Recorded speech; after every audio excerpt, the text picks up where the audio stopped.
Hingga kini, Atalarik Syah masih bergulat dengan polemik sengketa tanah yang melibatkan dirinya bersama dua pihak sekaligus. Beberapa waktu lalu, Atalarik bersama Dede Tasno dan Fikitra telah menjalani mediasi kedua guna mencari jalan damai. Sayangnya, proses tersebut kembali menemui jalan buntu. Mediasi gagal mencapai kesepakatan, sehingga ketiga pihak belum juga menemukan titik terang atas permasalahan yang berlarut-larut ini. Kini, langkah selanjutnya adalah menunggu persidangan perdana atas gugatan perlawanan yang dilayangkan Fikitra terhadap Dede Tasno dan Atalarik Syah. Sidang ini diharapkan dapat membuka babak baru, sekaligus memberi kepastian hukum atas sengketa tanah yang tak kunjung terselesaikan.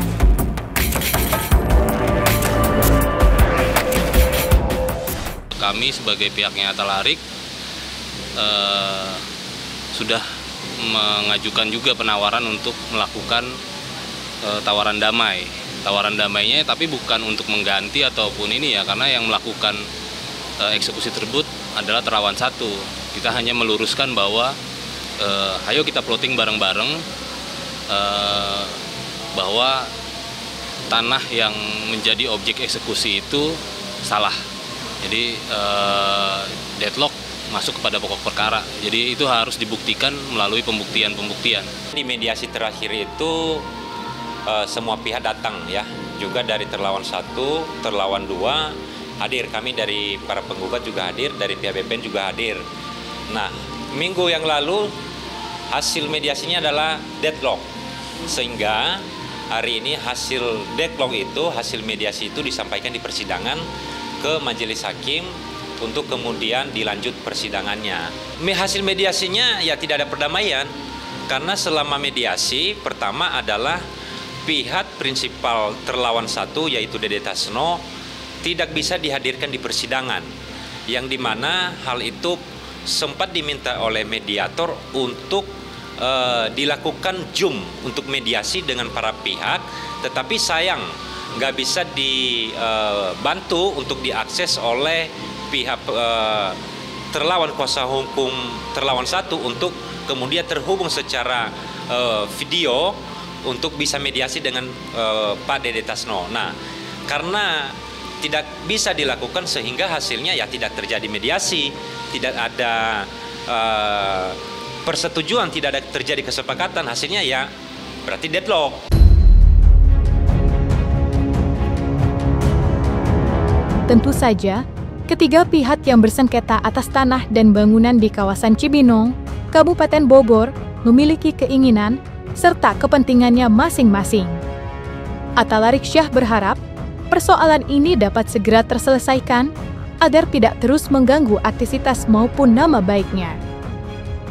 Di sisi lain, Dede Tasno diyakini tetap ingin mempertahankan klaim kepemilikannya, sementara Fikitra sebagai pihak penggugat berupaya mencari keadilan atas hak yang dianggap dirampas.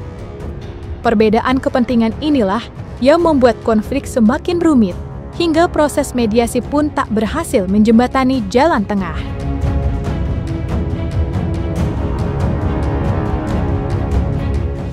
Sebenarnya konsep atau skema yang kami sampaikan itu simpel sekali, bahwa objek yang sudah dilakukan pembongkaran itu, yang dimana objek ini tidak masuk di dalam putusan pengadilan dan juga tidak masuk di dalam penetapan eksekusi, yang kemudian pada saat pelaksanaannya eksekusi ini, dieksekusi rumah klien kami ini, minta dipulihkan saja bangunannya seperti semula, dipulihkan saja. Kami nggak ngomong bahwa minta ganti rugi segini nominalnya, enggak, dipulihkan saja dengan keadaan semula. Dan itu belum ada jawaban sampai hari ini ya, tapi skema kami itu aja, dipulihkan, kemudian dinyatakan bahwa memang sengketa antara Terlawan 1 dengan Terlawan 2 yang sudah bergulir itu, para terlawan ini ya objeknya itu sebenarnya tidak masuk itu harus ada penetapannya. Nah, kita akan membuktikan bahwa tanah-tanahnya yang diperoleh Atalarik itu diperoleh dengan membeli dengan itikat baik. Jadi memang tidak ada selama ini kan tidak ada kelakuan Atalarik ataupun tindakan Atalarik yang tidak baik ya, yang buruk lah. Masalahnya ini kan ada pihak-pihak lain yang dirugikan karena putusan tersebut melenceng dari isi putusan yang amar putusan yang ada. Jadi ya besar harapannya sebenarnya bisa dipulihkan nggak cuman pelawan ya, pihak Fikitra dan Doni. Kita juga bisa memulihkan hak kita. Saya belum dapat updatean terus terang ya. Nunggu aja. Oh ya, harapannya adalah clear gitu ya, masing-masing bisa puas ya. Itulah yang saya sesalkan, kenapa saya nggak pernah bisa ketemu sama Bapak DT ini gitu loh, yang menuntut saya. Saya malah pingin ya kalau Bapak DT nonton interview ini, kita sebenarnya bisa bermediasi yang lebih baik. Makanya sayang banget mediasi sampai 4 kali tapi nggak ketemu jalan tengah yang enak gitu. Karena Bapak DT yang jauh di sana diwakili terus sama kuasa hukumnya yang menurut kami nggak ketemu deh.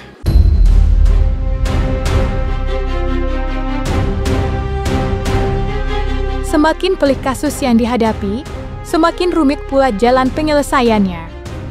Meski demikian, Atalarik Syah tetap berusaha menunjukkan sikap tenang dan tidak terpancing emosi. Ia sadar bahwa setiap proses hukum pasti akan menghadirkan berbagai rintangan dan tantangan yang harus dihadapi dengan kepala dingin. Dengan keteguhan hati, Atalarik memilih untuk mengikuti alur hukum yang berlaku. Baginya, kesabaran dan ketenangan adalah kunci agar bisa melewati fase sulit ini. Walau sadar perjalanan masih panjang, ia percaya kebenaran pada akhirnya akan terungkap, dan keadilan akan berpihak kepada yang benar.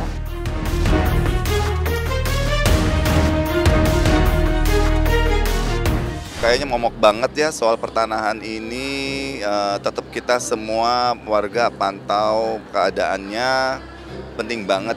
Karena itu kan tempat tinggal yang masa depan kita juga. Ketenangan tuh sangat penting buat masa depan kita gitu loh. Jadi apalagi rumah. Jadi ayo semuanya rapihkan surat-suratnya sampai beres. Dibayar pajak-pajaknya semua PBB-nya, oke? Ya ini sekarang udah masuk ke pokok perkara, udah semuanya ya kembali lagi. Kita kembali lagi ya harus menunjukkan ya data-data yang ada masing-masing. Ya setiap minggunya ada sidang.